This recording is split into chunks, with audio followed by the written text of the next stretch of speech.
आज की क्लास में जो हम लोग का टॉपिक होने वाला है वो होने वाला क्या है, कंडीशनल स्टेटमेंट्स। अब कंडीशनल स्टेटमेंट होता क्या, पहले एक छोटा सा एग्जांपल दे रहे हैं। जैसे हम लोग प्रिंटफ के अंदर में कुछ प्रिंट करवा रहे हैं, क्या प्रिंट करवा रहे हैं कि क्या 5 जो है वो छोटा है 10 से, क्या 5 10 से छोटा है। तो ये क्या कंडीशन है कि हाँ 5 जो है वो छोटा है 10 से। एक कंडीशन डाले यहाँ पे हम लोग। अब इसके थ्रू हम लोग को आउटपुट मिलता है या तो ट्रू या तो फॉल्स, बोले या तो 1 या तो 0। तो इसको रन करवाते हैं एक बार। आउटपुट क्या मिला, 1, मतलब कि ट्रू, कि हम लोग जो कंडीशन डाले वो क्या है, सही है। अब अगर ये कंडीशन सही है और सही होने पे हमको अगर कुछ काम करवाना है तो हम लोगों को कंडीशनल स्टेटमेंट का, इफ एल्स स्टेटमेंट का इस्तेमाल करना पड़ता है, उसका यूज करना पड़ता है। कि हम लोग अगर किसी सही कंडीशन पे कुछ काम करवाना है तो कंडीशनल स्टेटमेंट होता क्या है, किसी भी तरह का आपको डिसीजन पे काम करना हो अगर अपने सी लैंग्वेज के अंदर में, तो हम लोग उससे करवाते हैं। कैसे करवाएंगे वो देखो आगे। सबसे पहला कंडीशनल स्टेटमेंट क्या हो जाएगा हमारे पास में, एक होता है इफ। अब देखो, इफ को लिखने का तरीका क्या है। तो यहां पे अगर हम लिखे कि syntax of if statement, syntax of if statement, अगर इसको ऐसा लिखे तो हम लोग लिख सकते हैं क्या होता है इसका। तो इफ लिखो और उसके अंदर डालो कंडीशन। इसको लिखने के बाद कर्ली ब्रैकेट ओपन क्लोज कर दो, और इस ओपन क्लोज के अंदर में कोई भी स्टेटमेंट डाल दो, कोई भी स्टेटमेंट इसके अंदर में लिख दो तुम। अब क्या होगा कि इफ काम कैसे करता है कि अब ये कंडीशन डालते हैं यहाँ पे, जो कंडीशन हम लोग को ट्रू या फॉल्स रिटर्न करेगा। जैसे ये 5 <10, हम लोग इसको अपने कंडीशन में डाल देगा। देखो, तो हम लोग को पता है कि अभी ये कंडीशन क्या रिटर्न करेगा, ट्रू। अगर हमको ये कंडीशन ट्रू हो रहा है और इस पे हमको किसी तरह का कोई काम करवाना है, जैसे हम लोग यहाँ पे एक मैसेज डालते हैं print F, sorry, print F, और यहाँ पे हम लोग लिख देते हैं, कुछ किसी को मैसेज देते हैं हेलो संदीप। हम लोग यहाँ पे एक मैसेज दे दिए हेलो संदीप। अगर ये कंडीशन ट्रू होगा तो ये प्रिंट करेगा हेलो संदीप। हम लोग इसको हटा दे रहे हैं अभी और रन किए, तो देखो मैसेज आ गया हेलो संदीप। पर क्या होता कि अगर ये कंडीशन है, कंडीशन तो ट्रू भी हो सकता है फॉल्स भी हो सकता है, तो हम लोग एक बार इसको फॉल्स बना दे यहाँ पे कि 5 बड़ा है 10 से। तो नहीं, 5 तो बड़ा तो नहीं है 10 से, तो कंडीशन क्या हो गया, फॉल्स हो गया। तो जब ये कंडीशन फॉल्स हो जाता है तो इसके अंदर मतलब ये पूरा ब्लॉक, जो ये कर्ली ब्रैकेट से स्टार्ट हो रहा है और कर्ली ब्रैकेट पे खत्म हो रहा है, ये पूरे ब्लॉक के अंदर का चीज काम नहीं करेगा। जैसे ही रन किए हम लोग को कोई भी आउटपुट देखने को नहीं मिल रहा है। तो बात समझ में आ गया कि जब हम लोग इफ के अंदर में कोई कंडीशन लगाते हैं, इफ के इस पैरेंथेसिस ब्रैकेट के अंदर में जब कोई कंडीशन लगाते हैं और ये कंडीशन अगर सही होता है, हम लोग को अगर ट्रू रिटर्न कर रहा है, तो इफ के ब्लॉक के अंदर का चीज जो स्टेटमेंट है इफ का, वो ही सिर्फ काम करेगा। पर अगर क्या हो कि फॉल्स अगर हो जा रहा है तो भी हम अगर कुछ काम करवाना चाहे, ट्रू होने पे तो काम होता है ये तो देख लिए, पर अगर फॉल्स हो गया तो भी हमको कुछ काम करवाना है। जैसे ही ये बात का आता है तो हम लोगों के पास में एक स्टेटमेंट फिर से आता है जिसको कहते हैं एल्स स्टेटमेंट। अब एल्स के अंदर किसी भी तरह का स्टेटमेंट लिखा जाए तो ये हमेशा काम करेगा किसके लिए, फॉल्स कंडीशन के लिए। अगर कंडीशन हमारा रिटर्न कर रहा है फॉल्स, जीरो रिटर्न कर रहा है, तो हम लोगों को ये सिर्फ एल्स के अंदर जो चीज लिखा हुआ रहेगा वही काम करेगा। जैसे देखो, हम लोगों ने यहाँ पे लिखा प्रिंट एफ और यहाँ लिखे स्लैश एन डाल दे रहे हेलो सूरज, और इसको रन किए, तो देखोगे कि हम लोग को आउटपुट में क्या मिल रहा है, सिर्फ मिल रहा है हेलो सूरज। ये इसीलिए मिल रहा है सिर्फ हेलो सूरज क्योंकि यहाँ का कंडीशन क्या हो गया, फॉल्स हो गया। और अगर यहाँ का कंडीशन ट्रू कर दे, अगर यहाँ का कंडीशन हम लोग क्या करते, ट्रू कर दे, तो हम लोग को हेलो सूरज नहीं मिलेगा और सिर्फ मिलेगा क्या, हेलो संदीप। देखो रन करते फिर से, हेलो संदीप। तो जब इस तरीके का काम करना हो, ट्रू और फॉल्स पे काम करवाना हो, तो हम लोग इफ या एल्स स्टेटमेंट का इस्तेमाल करते हैं। अब जैसे वेरिएबल के साथ में कैसे काम होगा, जैसे हम लोग लिखे int cost is equal to 20। अब यहाँ पे हम लोग चेक करते हैं जैसे आपको सामान खरीदना है, ऑनलाइन किसी को पेमेंट करना है 20 रुपए, ठीक है। तो अगर आपके पास 20 रुपए होगा तो आप उस सामान को खरीद सकते हैं, नहीं तो नहीं खरीद सकते। तो उस तरीके का काम कैसे होगा, इफ कॉस्ट अगर बड़ा या बराबर है 20 से, अगर आपके पास जो पैसा है वो या तो 20 रुपए है या 20 से ज्यादा है, तो आप यू कैन बाय एप्पल, तो आप एप्पल खरीद सकते हैं। अगर 20 से कम है, अगर आपके पास में 20 रुपए नहीं है, 20 से कम है मतलब कि 19 रुपए है, 10 रुपए है, तो अगर आपके पास 20 रुपए से कम है तो आप सिर्फ, देखो यहाँ पे, you can buy banana, you can buy banana. अगर आपके पास 20 रुपए से ज्यादा या 20 रुपए तक है तो आप एप्पल खरीद पाएंगे, और नहीं है अगर 20 रुपए तो आप बनाना खरीद पाएंगे। देखो रन कर रहे हैं इसको हम लोग, तो हमारे पास में कितना है अभी, 20 रुपए है, तो वो क्या खरीद पाएगा, एप्पल खरीद पाएगा।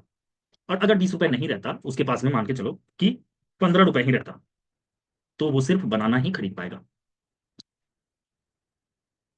ये चीज समझ में आया? अब देखो हम लोग इससे थोड़ा सा और आगे जाते हैं। अब हो सकता है कि आदमी के पास में 15 रुपए है तो वो बनाना खरीद रहा है, पर अगर 15 रुपए से कम है तो देखो, एल से अगर कॉस्ट लेस देन 20 है, अगर 20 से कम है उसके पास पैसा, ठीक है, अगर उसके पास पैसा कितना है, 20 से कम है, तो वो क्या करता है, देखो यहाँ पे अभी 20 से कम है, यू कैन बाय बनाना को अभी हम लोग अभी एल्स ब्लॉक को हटा दे रहे हैं, अभी थोड़ा सा समझने का कोशिश करना। हम लोग यहाँ पे बोले कि अगर 20 रुपए से कम है तो आप बनाना खरीद पाएंगे, तो भी ये बनाना खरीद पा रहा है।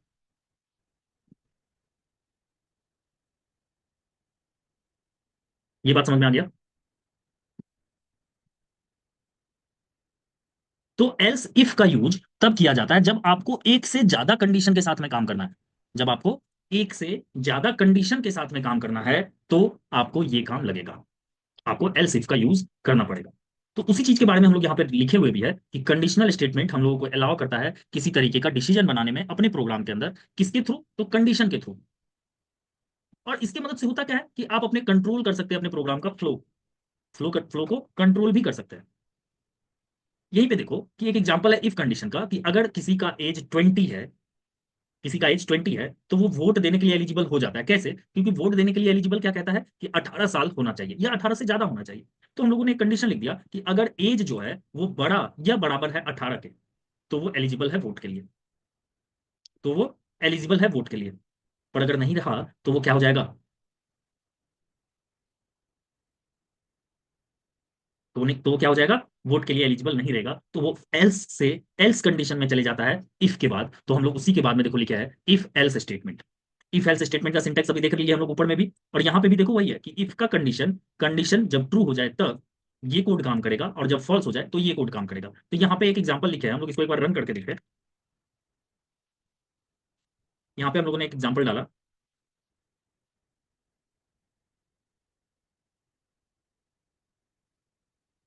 तो देखोगे कि मार्क्स क्या है किसी का 45 है। अगर मार्क्स बड़ा या बराबर है 50 के तो ही वो पास होगा, नहीं तो वो फेल हो जाएगा। तो अभी मार्क्स तो इसका 45 है, तो मतलब है कि ये फेल है, फेल है। पर अगर ये मार्क्स 75 होता तो ये पास कर जाता। तो ये कैसे काम कर रहा है आपको समझ में आ गया, ये इफ और एल्स स्टेटमेंट। इसी के साथ में हम लोग पढ़ते हैं if else if ladder. If else if ladder का इस्तेमाल तब किया जाता है जब हमको मल्टीपल कंडीशन को चेक करना हो एक ही सीक्वेंस में। और इसमें ऐसा नहीं है कि आपका इफ भी काम करेगा, एल्स इफ भी काम करेगा और एल्स भी काम करेगा, ऐसा नहीं होता है। यहाँ पे सिर्फ या तो इफ काम करेगा या तो एल्स इफ काम करेगा, या नहीं तो आपका सिर्फ और सिर्फ एल्स काम करेगा। तीनों में से जब मल्टीपल ब्लॉक लगाएंगे ना तो कोई ना कोई एक ही ब्लॉक काम करेगा। इसमें भी हम लोग एक एग्जांपल लिखे हैं कि अगर कोई नंबर है जिसका वैल्यू है 12, और आपको चेक करके बताना है कि ये जो नंबर डाला है तो ये नंबर पॉजिटिव है, नेगेटिव है या जीरो है। तो हम लोग चेक कैसे करेंगे, पॉजिटिव नंबर उस नंबर को कहते हैं जो जीरो से बड़ा होता है। तो अगर नंबर बड़ा है जीरो से तो वो क्या हो जाएगा, देखो, तो वो क्या हो जाएगा, पॉजिटिव नंबर। और अगर कोई नंबर जो है, देखो अभी लगा रहे हैं एल्स इफ, अगर कोई नंबर जो है वो छोटा डाल दिया जीरो से, वो क्या कर दिया, जीरो से छोटा डाल दिया, तो क्या हो जाएगा कि ये जीरो से जो छोटा होता है वो माइनस में चले जाता है, तो उसको बोलते हैं हम लोग प्रिंट एफ नेगेटिव नंबर। वो क्या कहलाता है, नेगेटिव नंबर। पर अगर बराबर हो गया जीरो के तो वो तो जीरो है, ना तो पॉजिटिव है ना तो नेगेटिव है, वो क्या है, जीरो है। तो उसको हम लोग लिख देंगे एल्स ब्लॉक के अंदर में, और यहाँ पे प्रिंट कर दे रहा है प्रिंट एफ जीरो। अब देखो इसको रन कर रहे हैं, तो अभी 12 था तो हम लोग को मिला पॉजिटिव नंबर। अगर ये -12 होता तो हम लोग को मिलता नेगेटिव नंबर। पर अगर ये ना प्लस में होता ना माइनस में होता, ये सीधा सीधा आपको जीरो होता अगर, तो हम लोग को मिलता जीरो। तो ये काम है हम लोग के एल्स इफ स्टेटमेंट का। जब हमको मल्टीपल कंडीशन को एक सीक्वेंस में ही चेक करना हो तो हम लोग एल्स इफ स्टेटमेंट का यूज करते हैं। ठीक है, आगे चलो। फिर आता है nested if else if statement. Nested if statement कि इफ के अंदर इफ, इफ के अंदर इफ अगर लगाना है, जैसे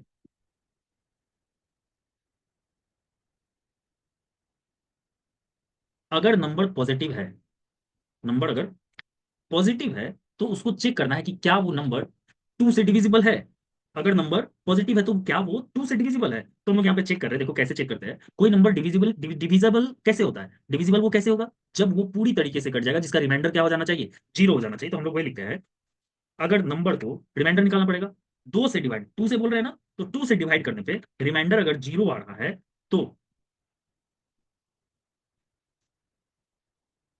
तो यहाँ पे हम लोग लिख देते हैं, number is positive and also divisible by 2। Number is positive and also divisible by 2, कि नंबर तो पॉजिटिव है और डिविजिबल भी है ये किससे, 2 से।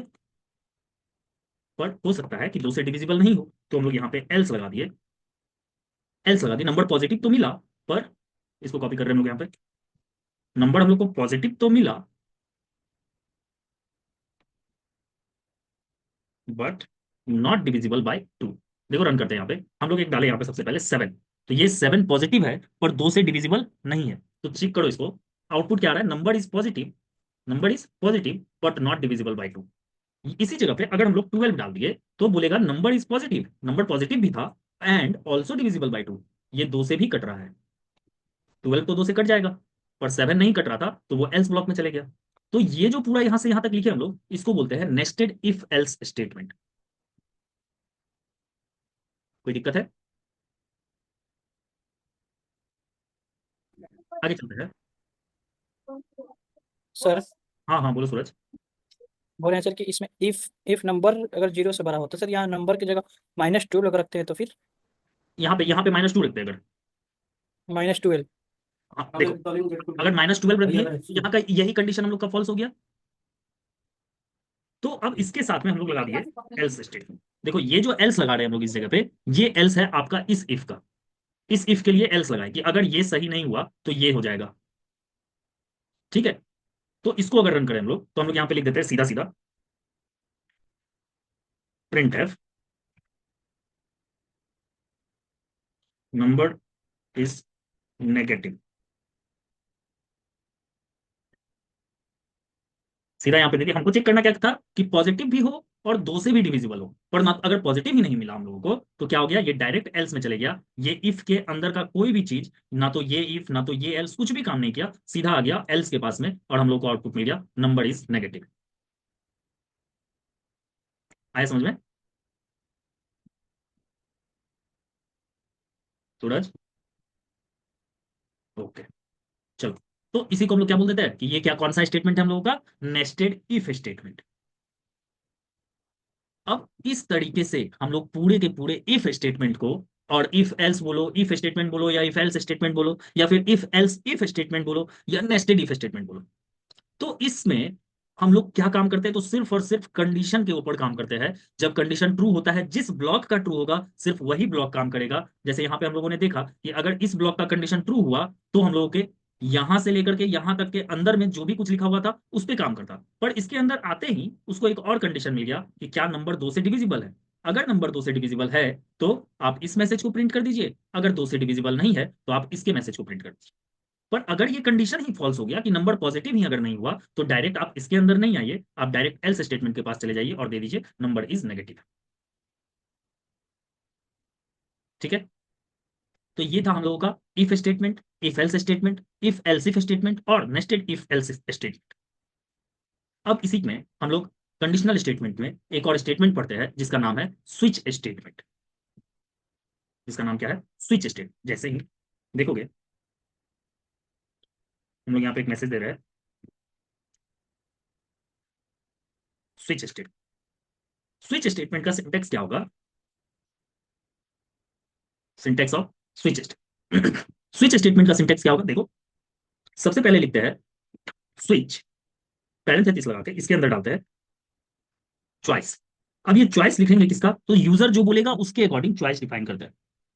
यूजर जो बोलता है उसके अकॉर्डिंग हम लोग,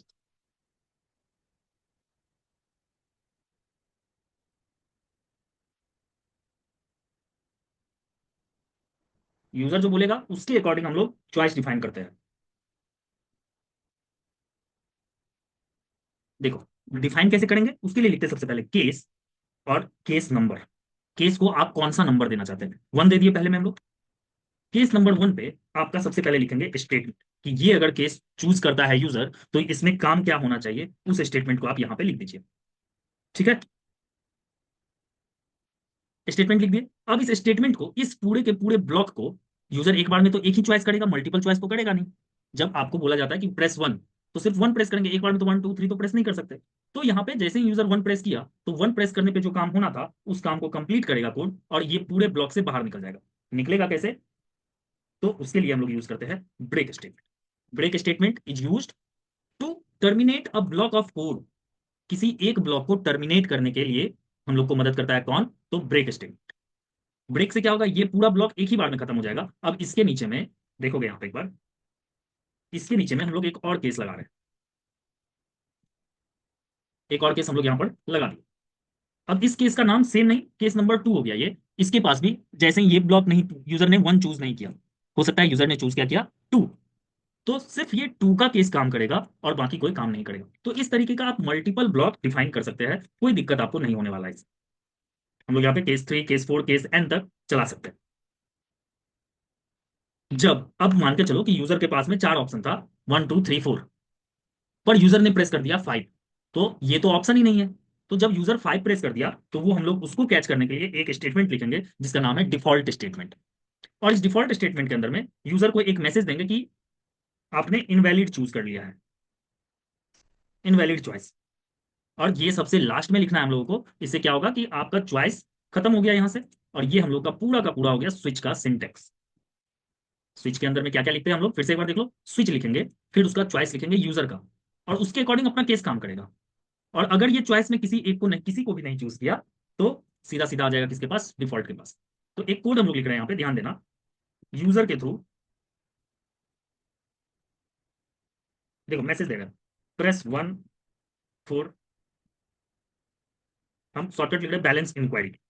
ठीक है, press 1 4 balance inquiry, press 2 4 account number, कुछ भी लिख दे रहा है अभी। फिर तीसरा नंबर दे रहा है, प्रेस 3 4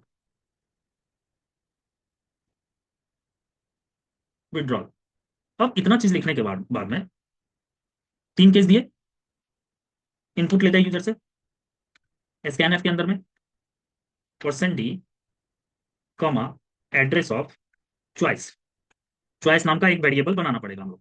तो हम लोग चॉइस नाम का एक वेरिएबल यहाँ पे बना दे रहे हैं कहीं पे भी, यहाँ पे ऊपर में हम लोग लिख दे रहे हैं, देखो इंट चॉइस। अब जो भी यूजर डालेगा चॉइस, वो चॉइस के अंदर में स्टोर हो जाएगा, और वही चॉइस हमारे पास स्विच के अंदर में चले भी जाएगा।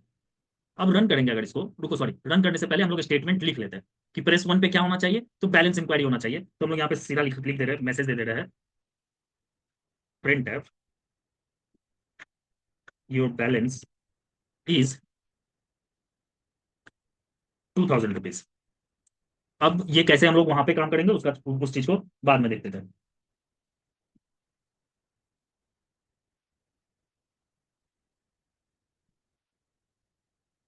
ठीक है, ये हो गया पहला चीज।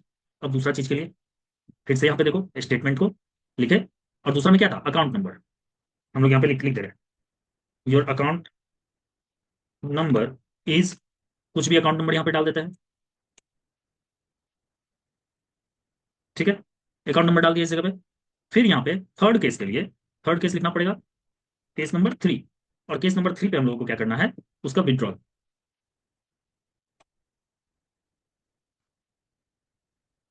Inter amount for withdrawal, inter amount for withdrawal. हो गया। अब यहाँ पे एक मैसेज दे देते हैं कि आपने इनवैलिड चॉइस किया, देखो प्रिंट एफ,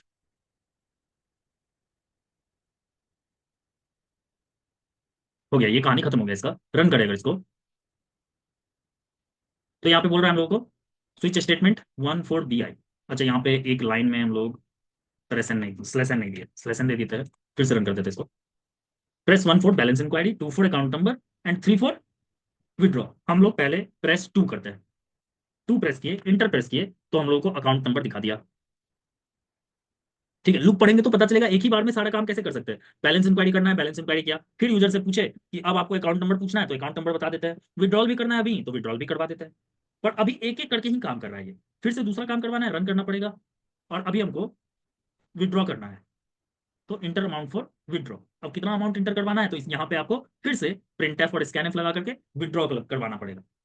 अभी तो हम लोग इनपुट तो नहीं ले रहे हैं, सिर्फ एक मैसेज दे रहे हैं यूजर को कि आपको विड्रॉ करना है तो कैसे करना होगा। अगर आपको विड्रॉ करना है तो कैसे करना होगा, इसके लिए हम लोग हमेशा इनपुट आउटपुट लगाएंगे, प्रिंट एफ स्कैन एफ लगाएंगे। अभी सिर्फ हम लोग मैसेज दिया है केस के अंदर में। बताओ अगर इसमें कोई दिक्कत हो रहा है तो एक बार सब मुझसे बता दो, स्विच केस में कोई दिक्कत?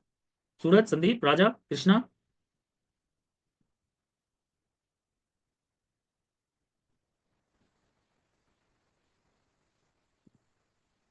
सूरज, ओके कृष्णा, ठीक है सूरज। ठीक है, तो हम लोग आज क्या क्या पढ़े हैं, इस पे आप लोग को बहुत सारा क्वेश्चन मिलने वाला है। एक दो दिन सिर्फ क्वेश्चन का प्रैक्टिस होगा, उसके बाद फिर हम लोग लूपिंग स्टेटमेंट की तरफ आगे बढ़ेंगे। अभी इस पे पूरा क्वेश्चन मिलेगा आप लोगों को। ये हम लोग का स्विच स्टेटमेंट था पांचवा, जिसके बारे में अभी हम लोग पढ़े हैं। आज पढ़े क्या क्या, एक था इफ स्टेटमेंट, दूसरा इफ एल्स स्टेटमेंट, तीसरा फिर हो गया इफ एल्स इफ स्टेटमेंट, और नेस्टेड इफ, और फिर स्विच केस। ठीक है, कोई दिक्कत नहीं है।